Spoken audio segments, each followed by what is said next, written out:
What's going on, guys, and welcome back to another video. So many people are asking, when will we see more come to the American people? We got updates on a $1,000 stimulus debit card. Going to talk about President Biden's promises. We're going to address Nancy Pelosi fighting with her own caucus, and we're going to dive into the stimulus package update and debt ceiling increase. There's a lot of stuff to go over in today's video, so make sure you stick around and watch the entire thing. First, the media outlets, where is all this funding for the American people at? When are we going to see more for the American people? We know there's $6.3 billion right now being proposed to support 80,000 Afghan refugees. Okay. There's $1 billion for the Iron Dome in Israel. Okay. The Biden administration is also letting in thousands of Haitian migrants, but yet the American people are still suffering. Here's what we know. And just to give you an idea of how much money is being spent and how much the U.S. government is spending on certain things, if the $6.3 billion is only going to 80,000 Afghan refugees, that comes out to over $78,000. I think it's like $78,750 or something like that, somewhere around there. But still, just shy of $80,000 per Afghan refugee, when that money could go to the American people. These are our tax dollars. One expert says that Democrats are too focused on sending our tax dollars away to other countries, and they could take this $7.3 billion, that's $6.3 billion from the Afghan refugees, and the $1 billion from the Iron Dome in Israel. If they take that $7.3 billion, it could provide a $600 stimulus check to 12 million Americans. 12 million. $600 is not life-changing, but to people that have nothing, or people that do not even have the ability to put food on the table, $600 could provide meals for possibly months. Now, one thing I just want to ask you guys, how much do you spend per month on food? I'm just curious, because a lot of people, a lot of experts, a lot of economists are saying that a $600 stimulus check could potentially last months. My guess is that's 2 months. I don't see how a family could last 3 months on $600, spending $200 in a single month. Now, could you spend $300 per month and make it last for 2 months? It's quite possible. It wouldn't be the most nutritious meals. It wouldn't be probably the best quality food or freshest, but you could spend about $10 a day and you could live off that. However, it's a big family, probably not. There's a fight over the debt ceiling. This is going to continue, and some are saying that this is going to be catastrophic. What we are seeing right now is that there are private talks with Mitch McConnell, and he's held these talks with past Treasury secretaries like Steve Mnuchin and Henry Paulson. What we know is at this moment, the GOP is still locked in, and they're not going to accept a debt limit increase. However, and I'm going to explain what's going to happen here, what's going on, because there are reports that say that Mitch McConnell would be open to a debt limit increase and increasing the debt ceiling. However, it would be a specific dollar amount, and he would actually require something in return, and I'll address that in just a minute. But economists and businesses are pushing to see something done immediately. They say we cannot wait. They argue that we need to address the reality of the situation. The debt limit must increase, but not because we need to spend more money, but, and this is coming from economists and business leaders, they're saying, but because that is how you grow any business. And if you look at the United States as a business or an enterprise, you can grow this by taking on debt to expand and grow. But it has to be smart. You have to be smart with what you do with that money. So we will see what happens there. Mitch McConnell, though, made it very clear that he is not bluffing here. He will not vote to pass any bill that contains a debt ceiling suspension. He's not going to do that. And the reason why, he does not trust Democrats. Republicans do not trust Democrats to smartly go about this the right way, invest into just critical things in infrastructure and places that we will see the biggest return on our investment. He doesn't trust them.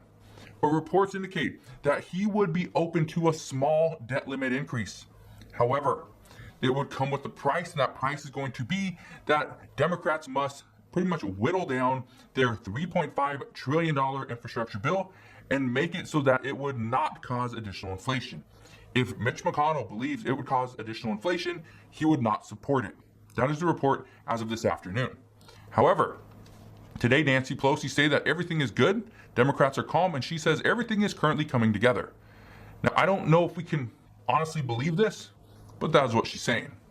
Right now, getting the $3.5 trillion bill passed is what progressives say is needed.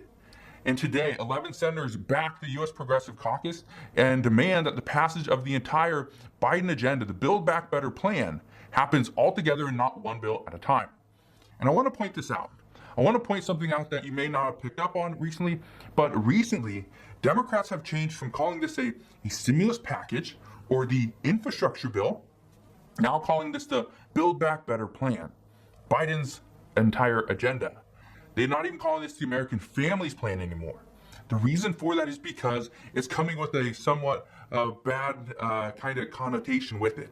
That, oh, this is only for families, when essentially that's what it is. Essentially, that's who it's going for, is families, parents, children, and all individuals like, well, what about us? That's the problem. When you look at the bill and you look at the name of the bill, the American Families Plan, you're probably thinking, well, that's discouraging. There's nothing for us. And as of right now, there's not much. But this isn't the promise that Nancy Pelosi made to moderates. The promise that Nancy Pelosi made to moderates was that she was going to vote on the $1.2 trillion bill and the $3.5 trillion infrastructure bill separately, not all together. But it's those promises is actually causing this bill to possibly not pass at all. There's a good chance. And even one progressive, Alexandria Ocasio-Cortez, AOC, she says that we need to take some of the money away from the military. We need to take away some of this money and use it to fight and provide for our communities. This is what she's saying. That if we were to cut the budget for military by 10%, it would save us about $77 billion in funding. She says that by doing this, we could then push for more things. We could possibly push for unemployment benefits for an additional 5 months. We could support the extension of the eviction moratorium for another 60 days. And today, many lawmakers came out and expressed their concern over getting rid of the student debt.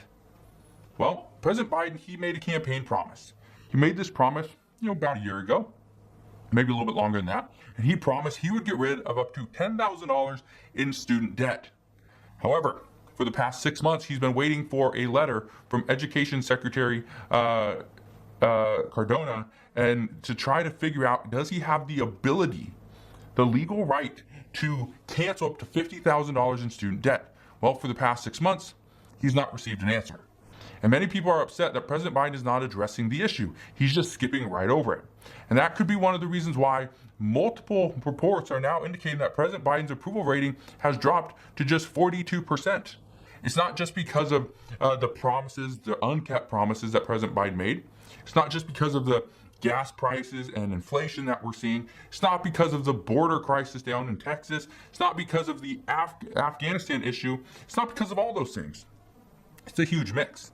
But right now, some are saying it's not looking good. Even Vice President Kamala Harris, her approval rating is just 49%. That is not good. Now, here's the big issue we're facing right now. And this is the first deadline that we're coming up upon, and it's not the debt limit increase. On Monday, there's supposed to be a vote on a $1.2 trillion bipartisan infrastructure bill. It's not looking likely. Most lawmakers don't expect to see this happening, and if this doesn't happen by that date, by Monday, what we are seeing is then House progressives are most likely going to vote against the bill whenever it happens, and Senator Sinema says she will vote against the $3.5 trillion infrastructure bill if progressives go and tank the bipartisan bill. So it's not great news there. And some big news out today is that John Yarmuth is saying that his experts are telling him that right now there's not enough time to do a budget reconciliation bill that holds the debt ceiling suspension or increase in it, as this would take between 3 to 4 weeks. Currently, as of today, 4 weeks from today is October 20th. That is when the estimated date that the United States will run out of money is. So again, that's 4 weeks from today.